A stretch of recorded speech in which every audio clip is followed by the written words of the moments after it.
Organisasi yang saya analisis hari ini adalah organisasi publik. Apa sih itu organisasi publik? Nah, menurut para ahli seperti Matsun dan Levin dan kawan-kawan, mendefinisikannya sebagai organisasi yang menjalankan fungsi pemerintahan, menyediakan layanan publik dan didanai serta diawasi oleh pemerintah untuk kepentingan umum.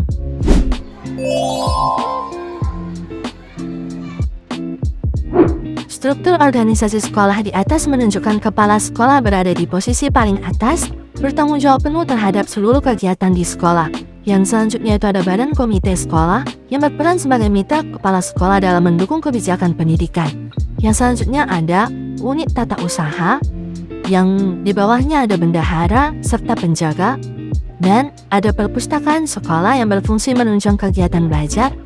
Dan selanjutnya ada kelompok jabatan fungsional yang berada tepat di bawah kepala sekolah, yaitu terdiri dari guru kelas 1, guru agama, guru penjas, dan juga guru seni budaya. Di bawahnya itu terdapat siswa dan juga masyarakat. Struktur organisasi ini menggambarkan sistem kerja yang terkoordinasi, mulai dari kepala sekolah sebagai pimpinan tertinggi hingga guru dan tenaga kependidikan sebagai pelaksana teknis di lapangan. Semua unsur bekerja sama untuk mencapai tujuan pendidikan di sekolah. Selamat pagi Bu, perkenalkan nama saya Ananda Sini Sanggang. Saya merupakan mahasiswa semester 1 USU, jurusan Administrasi Bisnis. Ingin mewawancarai Ibu untuk memenuhi tugas pengantar administrasi ini. Sebelumnya boleh tahu Ibu dengan siapa? Dengan Ibu Romi Ginting, selaku kepala sekolah SD 6 juga. Oke. Pertanyaan yang pertama, apa aja tantangan yang dihadapi UPT SDN Medan Jawa tersebut dalam perkembangan zaman sekarang? Ya, terima kasih buat pertanyaannya. Tantangan yang dihadapi terkait komunikasi ya di zaman sekarang ini, mungkin yang pertama dari cara mereka menanggapi baik instruksi, informasi yang disampaikan lewat WA group. Karena tantangan yang dihadapi itu dari cara berpikirnya, mindsetnya. Kadang ada misunderstanding dalam memahami suatu informasi atau instruksi. Jadi ada yang karena faktor umur mungkin kan, jadi tidak terlalu cermat membaca instruksi sehingga kadang-kadang bisa menjadi tantangan. Yang kedua, faktor penghambat komunikasi mungkin salah satunya jaringan. Karena orang tua ini kan banyak yang agak apatis untuk menggunakan alat komunikasi. Kita harus pakai yang manual, yang tekan-tekan daripada yang pakai Android katanya, karena sudah faktor umur juga itu salah satu penghambat. Kemudian yang ketiga mungkin karena kesibukan dalam pelaksanaan tugas kelas, ya kan, jadi mereka lebih dominan di kelasnya sehingga mungkin komunikasi tidak selalu berjalan efektif. Begitu sibuk mengerjakan tugas di kelasnya masing-masing, bapak ibu guru sendiri, dan juga ada mungkin urusan keluarga kan, dan ada pendidik yang mungkin mengalami terjalin komunikasi di sekolah. Ya, baik. Pertanyaan nomor 2 itu, apakah terdampak teknologi informasi terhadap progresi sekarang? Contohnya kayak apakah ada web di sekolah ini, khusus sekolah ini atau enggak? Kalau untuk web sekolah ini ada ya.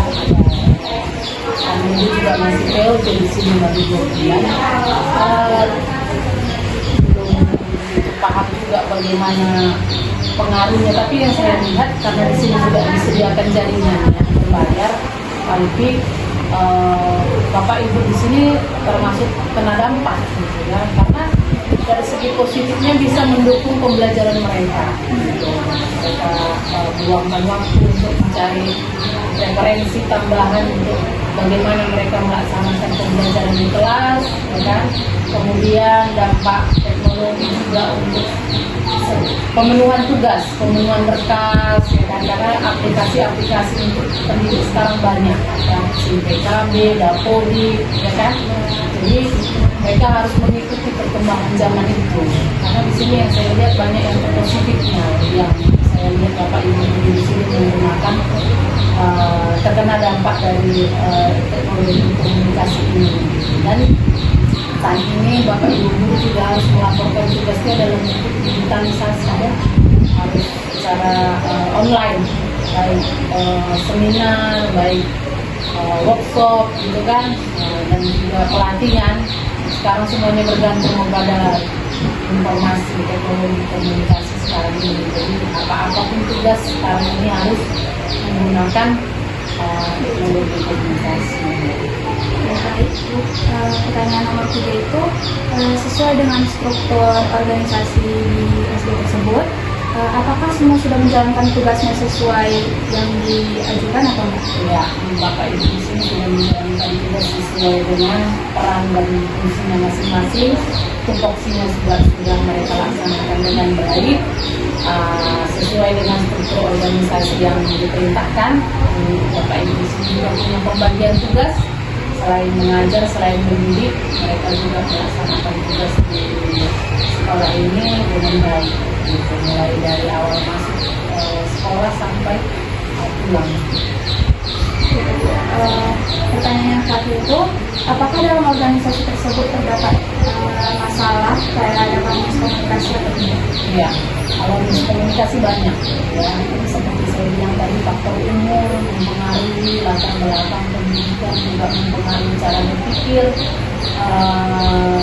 dan kadang-kadang miskomunikasi ini terjadi mungkin ada yang membawa sentimen pribadi, masalah pribadi, ya kan, sehingga kadang-kadang kalau mau kita sebagai pimpinan itu, ya kita harus manislah komunikasinya, gitu. Tidak bersifat instruksi, tidak menganggap mereka sebagai bawahan, supaya misunderstanding, miskonsepsi dalam memahami komunikasi tidak terjadi. Jadi apabila ada kesalahpahaman, ya perlu dikaji ulang lagi oleh saya sebagai pimpinan membina bawahan ini, karena kita tahu bahwa saya mindset seseorang pribadi yang satu dengan yang lain itu kan beda-beda cara menanggapinya. Jadi ya kalau masalah ada misunderstanding, miskomunikasi pasti banyak. Ya, hanya saja kita harus mampu menyikapi dengan menggunakan prinsip komunikasi yang sifatnya humanis, terbuka, agar tidak membawa sentimen pribadi juga dalam setiap pelaksanaan tugas di sekolah. Baik, itu aja pertanyaannya. Sekian, terima kasih. Terima kasih. Setelah wawancara, adapun penerapan fungsi manajemen POAC dalam SDN tersebut, yang pertama ada planning atau perencanaan. Sekolah memiliki program kerja yang disusun melalui rapat bersama kepala sekolah, guru, dan juga komite.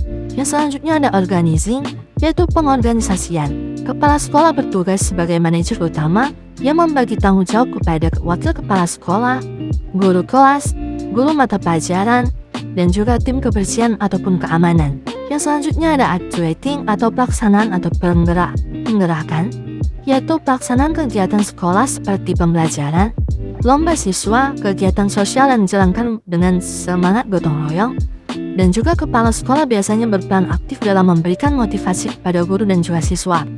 Yang selanjutnya ada controlling atau pengawasan. Pengawasan dilakukan melalui supervisi kepala sekolah terhadap guru-guru melalui rapat evaluasi bulanan yang dilakukan secara rutin. Nah, jadi sistem manajemen di UPT SDN 060934 Medan Johor secara umum sudah mencerminkan penerapan fungsi POAC dengan baik, meski masih perlu penguatan pada aspek evaluasi dan inovasi agar manajemen sekolah semakin efektif dan berdampak langsung pada peningkatan mutu pendidikan. Lalu hasil wawancara diketahui bahwa permasalahan yang sering muncul adalah adanya miskomunikasi antara pihak serta kurangnya antusiasme dalam membeli data suler. Hal ini terjadi karena saat berada di luar lingkungan sekolah, guru seringkali sulit dihubungi Padahal di sekolah sendiri sudah tersedia fasilitas WiFi yang memadai. Sebagai saran, sebaiknya pihak sekolah menyediakan anggaran khusus untuk paket data bagi setiap guru guna mendukung kelancaran komunikasi di luar jam sekolah, serta secara rutin mengingatkan pentingnya menjaga komunikasi aktif demi kelancaran kegiatan belajar dan mengajar.